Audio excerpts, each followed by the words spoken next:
Estamos em plena Copa do Mundo e que tal termos de volta o time de Garrincha, Zagallo, Pelé, Didi, Vavá? Não é possível em campo, mas você vai poder conhecer a partir de hoje a história da seleção campeã de 1958 no livro de Fernando Rego Barros, que vai ser lançado hoje à noite. Fernando, por que começar o livro com a história de 58? Olha, o livro é todo, né, sobre a Copa de 58 e foi um livro que eu quis escrever porque eu achava que faltava contar melhor essa história, como o Brasil ganhou a primeira estrela, né? Hoje nós temos 5 estrelas na camisa, estamos correndo atrás da 6ª estrela e eu achava que faltava contar mais essa história, entrar mais em detalhes. Eu achava que valia a pena contar de novo essa história. Então eu mergulhei nesse assunto, né? Fui atrás de jornais da época, revistas da época, né?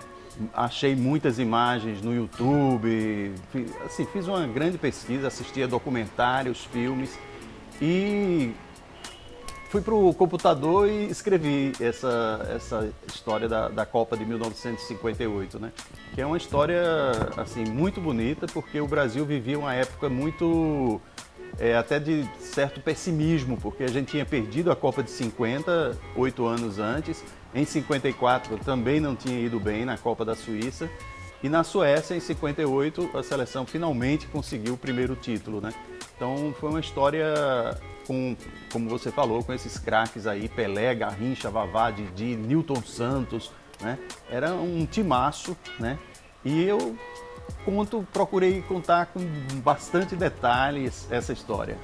O que é que as pessoas que não conheceram a Copa de 58 vão poder encontrar aí no livro? Olha, todos os detalhes, né? Eu conto aqui desde a formação, quando o técnico selecionou os 22 jogadores que iam à Copa, né? Ele inicialmente convocou 33 jogadores, depois cortou 11 e para levar os 22 que na época eram permitidos pela FIFA, né? Então eu conto essa história, conto toda a fase de preparação ainda no Brasil, os amistosos que foram feitos antes da Copa, né? E depois o Brasil viajou primeiro para a Itália, fez 2 amistosos antes de ir para a Suécia e depois toda a campanha vitoriosa, né? O Brasil estreou já ganhando da Áustria 3-0, depois teve um empate com a Inglaterra 0-0. Depois ganhou da União Soviética, que foi quando Pelé e Garrincha estrearam no time, né? Começaram a Copa no banco, né? E depois, os próximos jogos, 1-0 contra o País de Gales.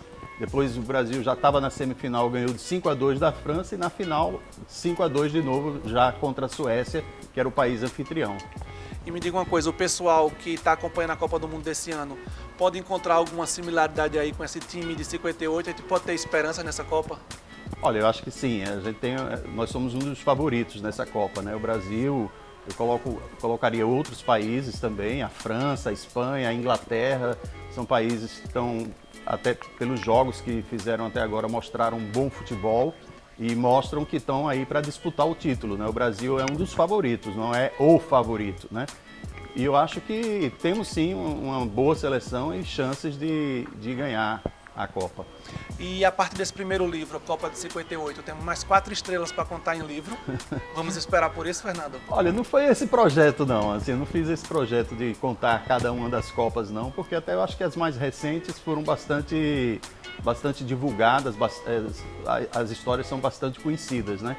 Mas, assim, eu quis contar essa primeira estrela, né? Como a gente ganhou essa primeira estrela e eu acho que eu curti muito escrever, espero que os leitores curtam também a leitura do livro.